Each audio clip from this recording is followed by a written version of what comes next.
Thank you, Sandeep. Okay. I think I'll just wait a few minutes because I don't see speakers here yet. So before I introduce them, I'll just wait a few minutes. Okay. I hope you all got the break. Oh, I can see us. Okay. So in this part of our seminar, the second part, as Sandeep said, we are covering innovation, imagination, and entrepreneurship. So our first speaker for this part is Asutosh Kashyapji. So he is a financial software engineer who works at a Tier 1 investment bank and has 10 plus years experience in technology industry. He graduated from Imperial College London, reading Masters in Engineering, Electrical and Electronics in 2014. This presentation of his called Propelling the Elegant Swan to its Destination provides some insight into how developers are able to deliver software changes effectively to complex systems through the use of various paradigms and DevOps software. So please welcome Asutosh Kashyapji.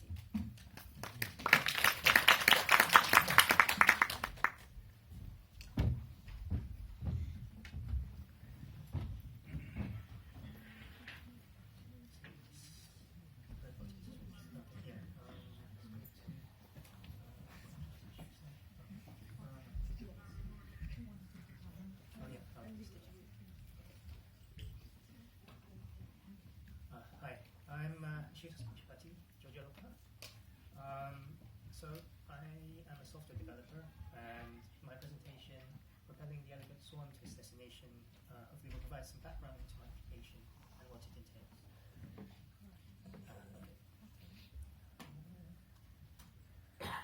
Before we begin, we've got some time for some few snaps, a bit of background about myself. I was born in '92 in northeast London, and I pretty much spent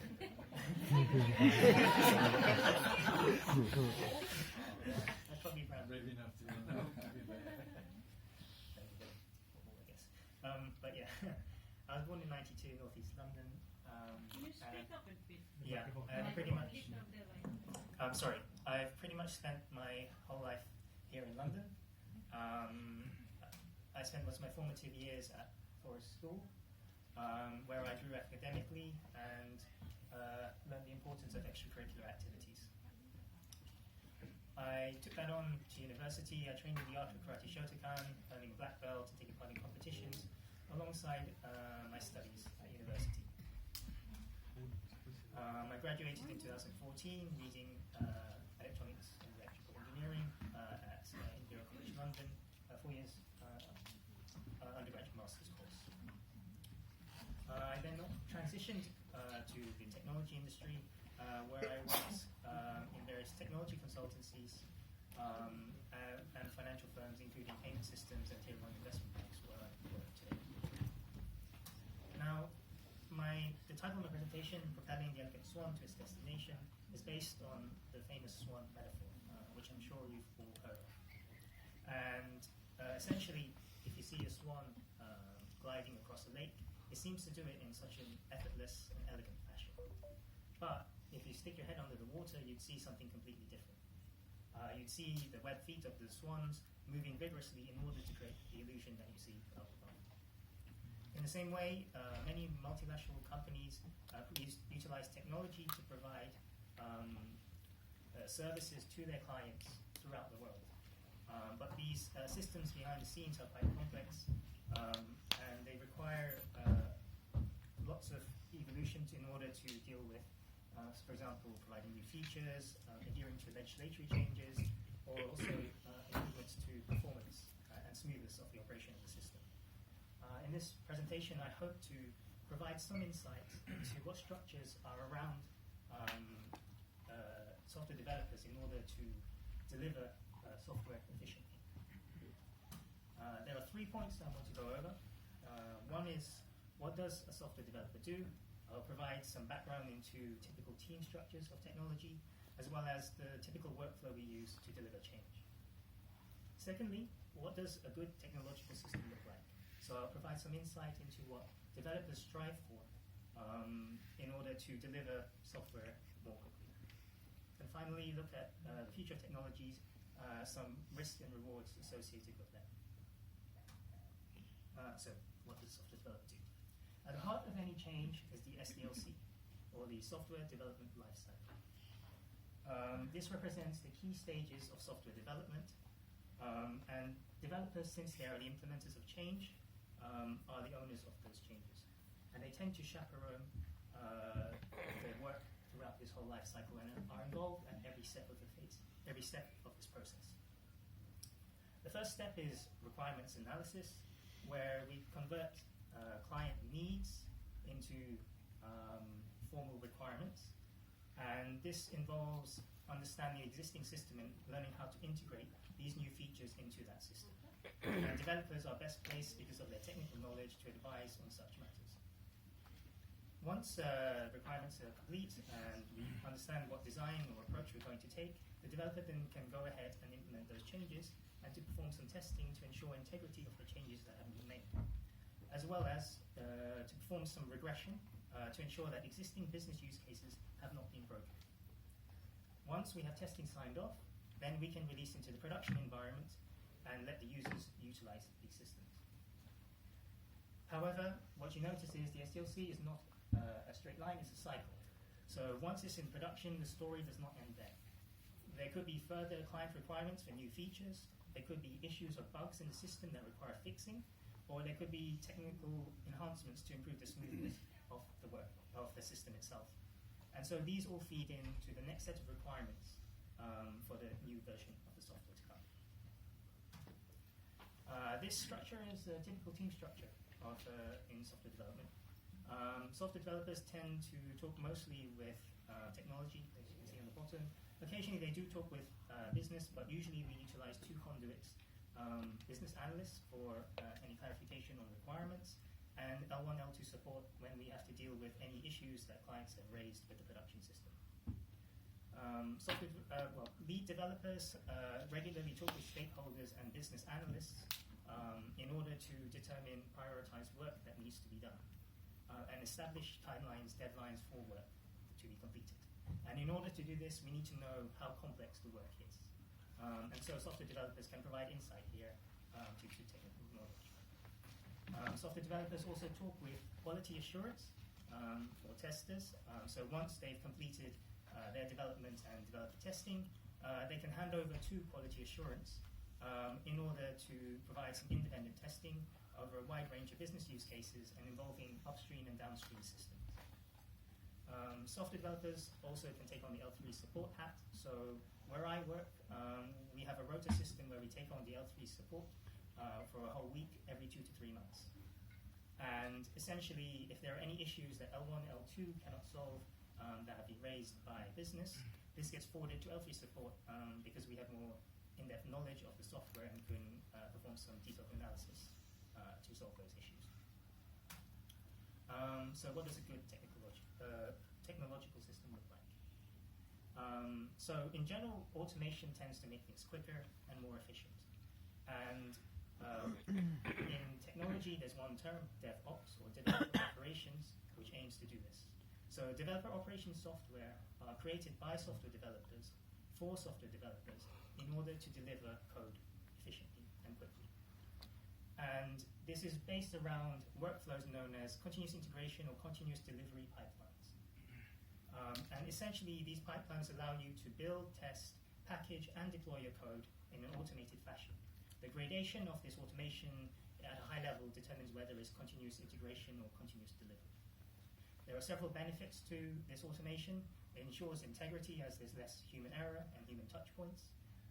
It's a lot more scalable, so if you think about it, if a developer was trying to release a software to 100 computers manually, it would be quite an arduous task. However, with the use of DevOps software, you can do this with a matter of a few clicks. Also, we get automatic versioning out the box, so we have that auditability. We know what version of software has been released into production, and historically, what versions were released previously. DevOps software can also be used to help with the organization of work, and also synchronization of developers with one another. For the former, we utilize DevOps software known as ticketing systems, which has various uses also outside of technology. So some of you may already be familiar. But essentially, we represent work as tickets, which are actually hierarchical constructs, so they can contain sub-tickets to break down these problems into more transparent and smaller consumable parts. Therefore, we can track how well or how far we've gone in terms of progress, as we can set the statuses for each of them. And also we can help to plan as we can size these tickets to determine, for example, using t-shirt sizing, extra small, small or large, or man hours, how long it will take to complete, in order to determine timeframes. And each ticket has an owner, so we can distribute these across developers to work in parallel if required. Now, to the second problem. So if I were to posit a question, how do you get two developers working on the same piece of code and step on top of each other and cause problems with each other's code? And the solution to this is a DevOps software known as source control or version control systems, VCS for short. And essentially, how this works is we have a main branch of code where we contain the software in a repository. And if a developer wants to make a change, we create a copy of this code. And this copy is used for an individual developer for a specific use case. And once he's happy with his changes, he can request to get it merged into the main branch. And this is done through a system or a mechanism known as a pull request. The pull request is a centralized document which allows developers to see what changes have been made by the developer to the system and allows them to peer review the work. And once they're given approval, then it can only be merged into the production version of the system. And yeah, we can also run automated tests to ensure some level of integrity. Every change that's made by a developer has a unique version associated with it, known as a hash. So going back to the previous slide where I talked about auditability and transparency, between two versions of any software that has been written, we can see a set of hashes between them. And these represents every single change that is made between those two versions of software. Finally, looking at the future of technology. So we've all heard of artificial intelligence. It's had quite a profound impact on the world today and has had quite a lot of media coverage. But what is artificial intelligence? Artificial intelligence is actually a set of algorithms which improve by feedback. So we utilize various data inputs that have been used within the system in order to improve the decision making of those algorithms. And by processing more and more data, we can improve the reliability of such algorithms. And a vast subset of this AI algorithm is known as machine learning algorithms. And some of them have been around for quite a considerable amount of time. So that brings about the question, what has changed recently that has brought artificial intelligence to the fore? Machine learning algorithms require large amounts of data in order to become more and more accurate and reliable and useful. And that in turn requires a lot of compute power in order to generate these large data sets. With the advent of cloud computation, we have brought about cost-effective computation by the use of pay-as-you-use pricing mechanisms rather than companies having to invest large amounts of capital into companies, into compute and server farms in order to generate these data sets. We can just rent out compute as much as we need for as long as we need just to generate these data sets and store cheaply in the cloud at a fraction of the cost. There are several advantages to utilizing artificial intelligence, some of which I'll mention here. For example, it's being used in recommendation engines. So, for example,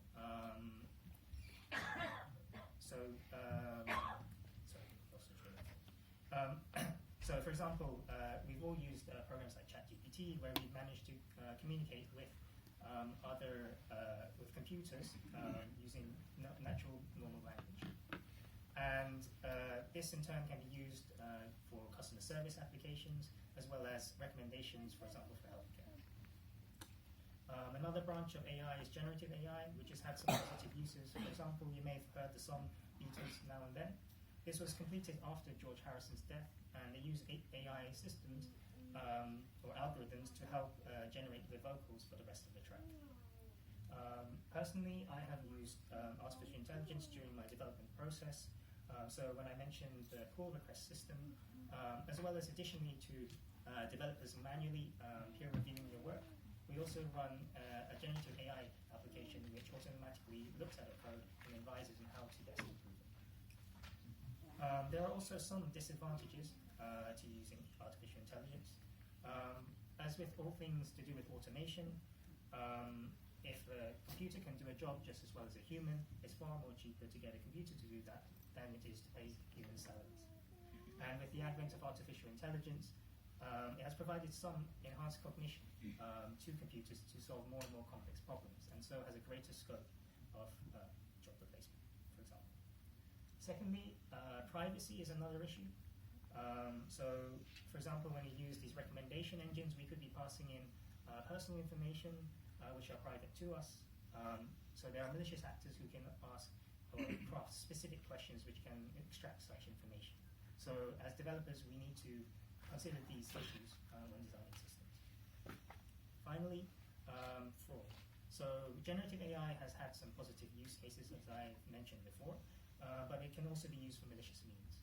And there have been instances of which generative AI has been used to create phishing emails which are more and more accurate and harder to discern.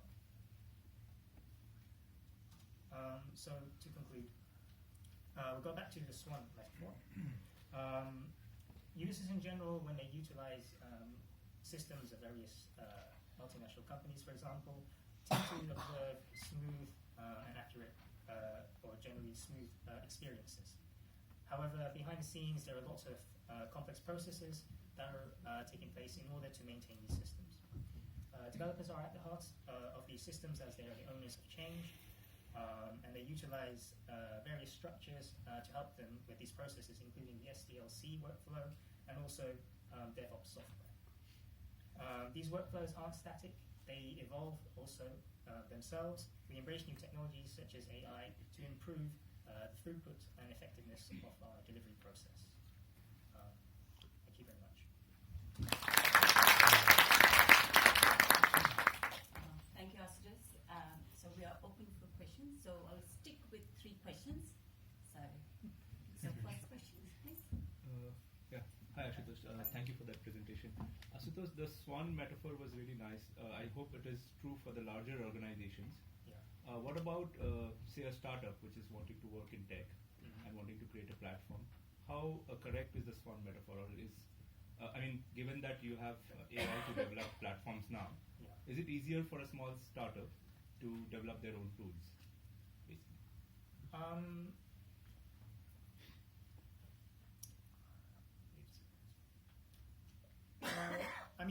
Actually, the main point is actually a lot of the software that you need, the foundations of software, are actually open source, which means they're free. They're actually, you can see the code yourself, you can edit the code, you can make contributions to it. It's like a community sort of spirit to it.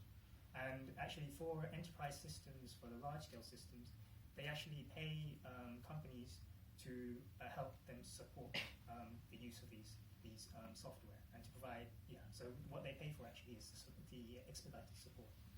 So actually, for startups, sort of the world is your oyster. You can go out there, utilize these various open source software, and get yourself initially started up for these various frameworks to create your software. A lot of things are free and available, so there's quite a low barrier to entry. Thank you.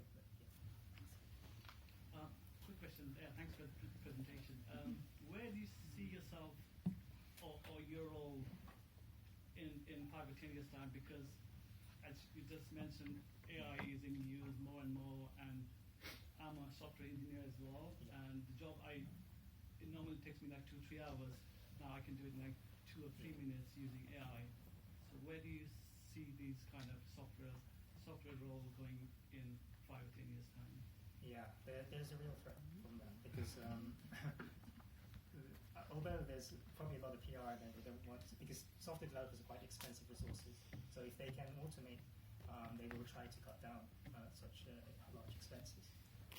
But I think the risk of using things like artificial intelligence is it's based on what developers have already written previously. I feel like this could be really a threat if code is written always in the same way, especially for things like cybersecurity. So I think, in a certain sense, developers will always be important because of our sort of higher knowledge and understanding of the system rather than just the writing the code. It's about the solving the problems. And so by looking at things in different ways, that's where the value is as a software developer. Yeah, and I guess there'll be people who need to understand and maintain these artificial intelligence systems, and there's a lot of investment going into upskilling those sorts of areas. So that's also something to look into as well. Yeah. What is? Yeah, thank you. It's a brilliant presentation. First question is obviously, because we're all talking about AI, my curiosity is, do an aspiring software engineers or developers have to feel threatened by AI? And how would you differentiate your work from what AI does? How would you do that? How would you bring your originality to it?